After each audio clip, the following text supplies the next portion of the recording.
2009, Rusty Hammer Forge was established as generally just a hobby. And, we started blacksmithing then.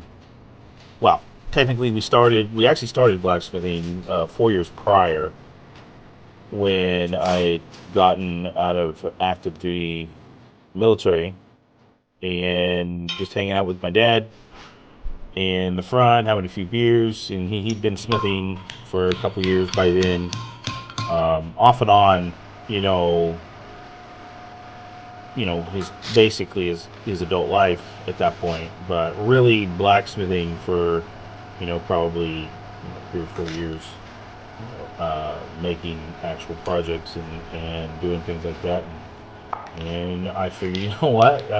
We just gotten back from the East Coast, and I figured, why not? Let's challenge the old man to a bladesmithing, competition. Taking a railroad spike and making a quote unquote knife out of it. And being the competitive person that I am, and he's pretty competitive too. Jarring back and forth and throwing jabs and everything throughout the entire process. Needless to say, I did not win. He got his done in a couple hours, and it took me, not knowing anything, right? It took me about 14 days to do it. But that was when it really sunk in, and I'd always been interested in doing things with my hands, as a drawer, a wood carver, three-dimensional sculptor. And I hadn't done any of that. I did some drawings and stuff when I was in the service, but no sculpting when I was in the service. And blacksmithing to me was that natural progression because it allowed me to do things with my hands. Of course, idle hands, that old adage. But the blacksmithing really freed up a lot of dark thoughts in the head. Nothing, super dark, but it was just, coming back from combat and everything. You're gonna have issues no matter what happens. And what blacksmithing did for me was create, that kind of free counseling session where if I had a bad day, it would help me, figure things out. Even if I didn't make anything, I just went to the shop and, get the forge. And at that time, we were using solid fuel coal, and it was, setting it up. That whole setup would take about an hour to set up. You got to make your cake, you got to make your pot. You start heating your nut coal, you break it down, burn off all the impurities, and then you start forging with it, right?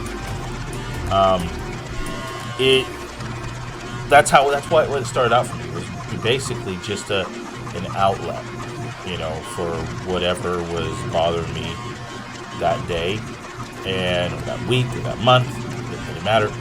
And it wasn't until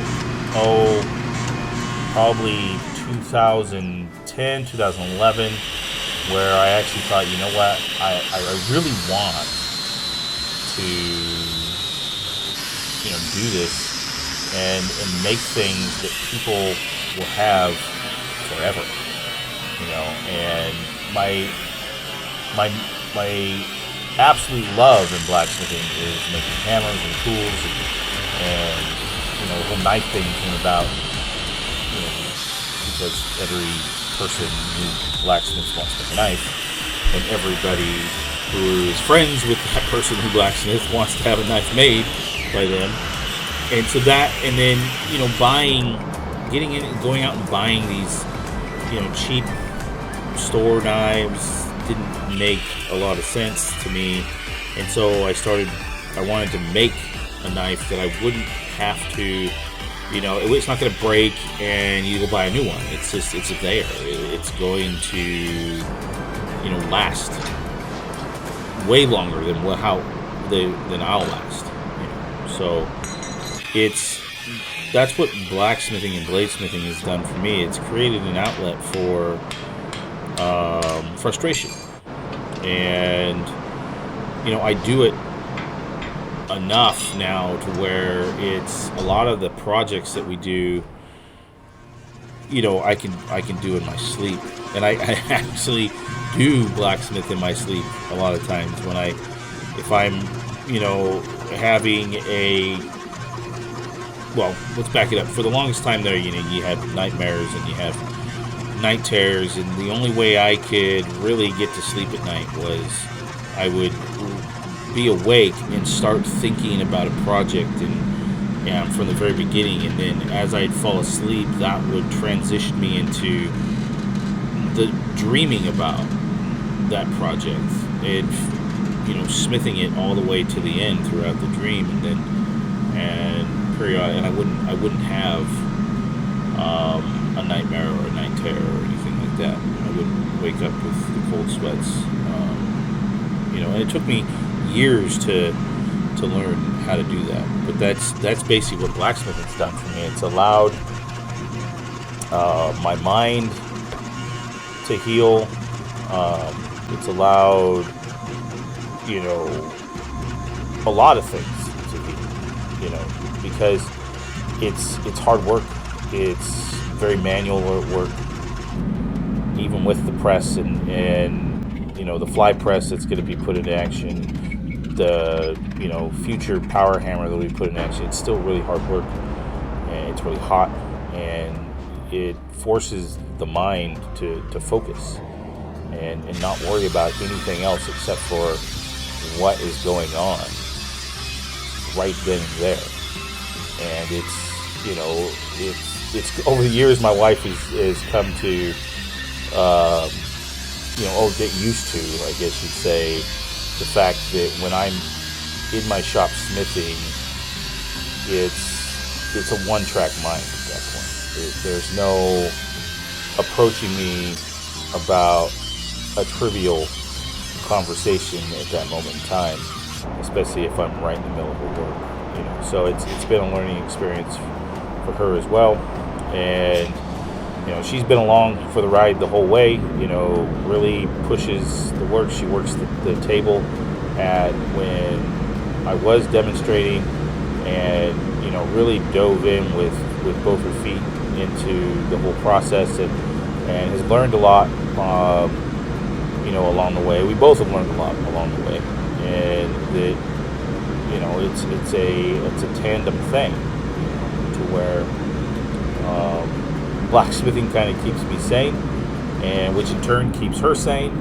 And so the whole Damascus thing really piqued my interest early on in blacksmithing and bladesmithing. It is black magic, so to speak, and it really is one of those things that if you're not a bladesmith or blacksmith, it's really hard to wrap your head around. You can read a paragraph on how it's done, but until you do it or see it done in person, like a video doesn't do it justice, right?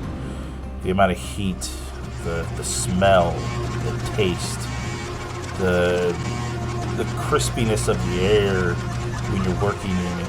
It's the loud noises of the shop, the roar of the forge. It is, you just don't get that from a video. You don't get that from a book. And a lot of times, the only way to learn is just by doing it. So that's what I did. Went out at a very young age, blacksmith-wise, and chose a very ambitious, had no idea what I was doing. I had the general basics of fire welding, and layered laminated steel, layered steel, and stuff like that. And we made a 326 layer billet, starting with 3 pieces. A lot of cut and stack, a lot of cut and stack. And I didn't know what I was doing. I didn't know alloys. I didn't know different steels. I just picked up 3 pieces of steel and started welding them together. And that's how we started. And it took me I was all by hand too, no press or anything, all by hand with a hammer. And it took me probably a month to do it. This is before I was retired, and so just in my spare time, doing it, and it was grueling, it was tough, it was difficult, and it was just fun, But there was a lot of times where it's like, what am I doing? Why am I doing this? And it always came back to this is cool. This is not something everybody can do. It's something anybody can learn, but it's not something everybody chooses to do.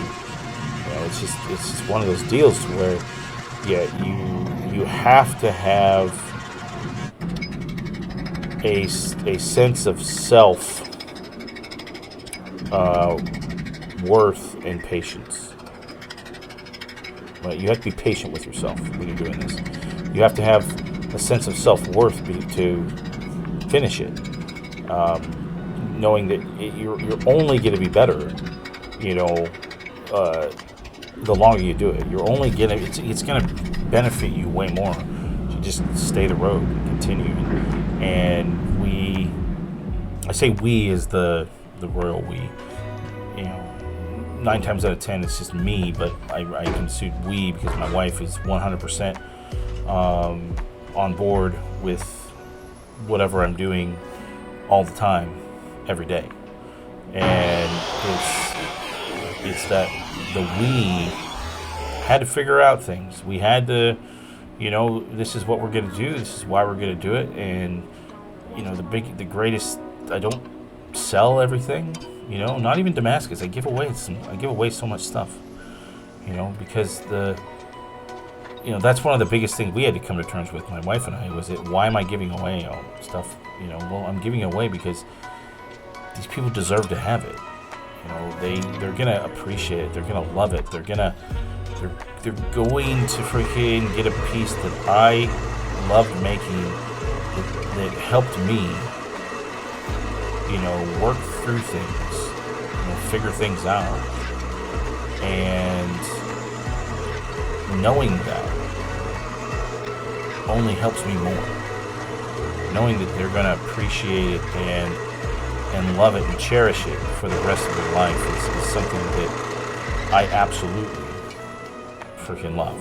And it gives me my warm and fuzzy. And everybody deserves a warm and fuzzy. They get their warm and fuzzy. I get my warm and fuzzy. My wife, she now gets warm and fuzzy. Before it wasn't the case. It's like, what the hell are you doing? And why the hell are you giving this away? It's that's a lot of money you just gave away there. It's not about the money. It's about the story. It's about the process. It's about the journey. And it's a journey that I hope to continue doing for the rest of my life. The best thing for me is that I pass away at my anvil after finishing the project. That's the greatest thing that could ever happen for an ending, to it all. It would be,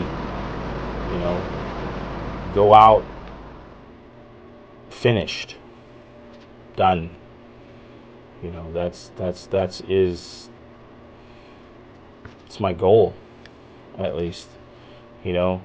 Put out as much as I can, with the time I have, and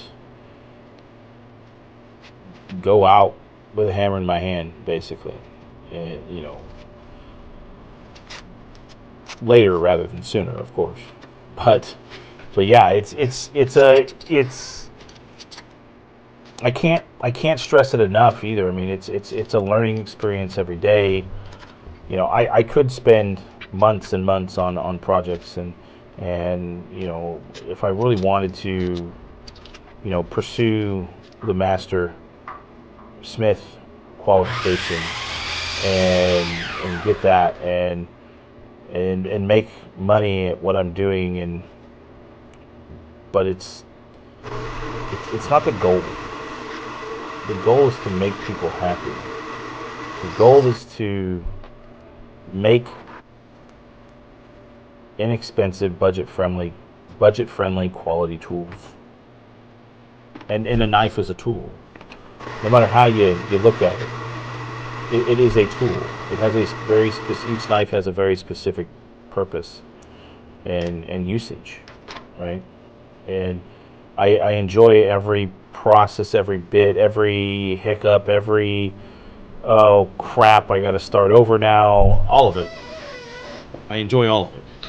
And it's a lot of fun. I don't plan a lot of stuff either. I mean, it's, I do like doing customs for people that bring it to me, but I mean, I have such a rigorous questionnaire when I ask them about, what they're going to be using it for, what do they want it, because a lot of people, they want this flashy, thing that just is god awful and isn't going to do what they need it for, right? And so, my goal when I have a custom is to really pick their brain and figure out, okay, what do you need this for? What are you going to be using it to do? And really sculpt the piece before I even turn the forge on,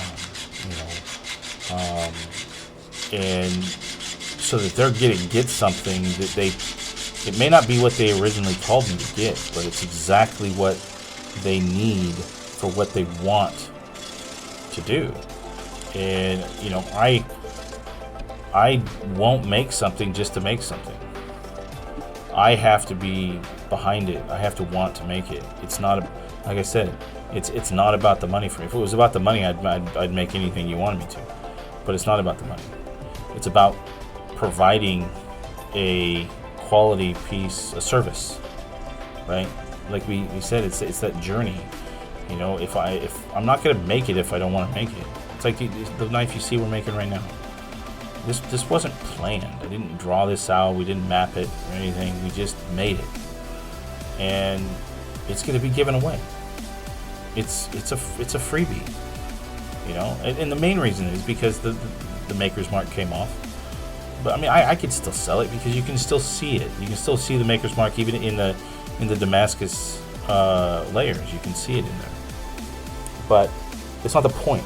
The point is that whoever gets this is going to absolutely, unequivocally love it and cherish it and use it. I'm not a maker of collectibles. I'm a maker of users.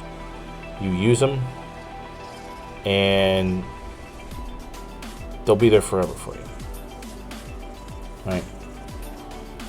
So, we're going to continue doing this for a long, long time. And we're gonna, continue putting out videos. And we're gonna, give you the warm and fuzzy from watching the video, if that's what you get. And I'm gonna get the warm and fuzzy by making the video and doing what we do. So I'm gonna leave you guys with that, and I want you to stay safe out there. I want you to be well. And as always, for John.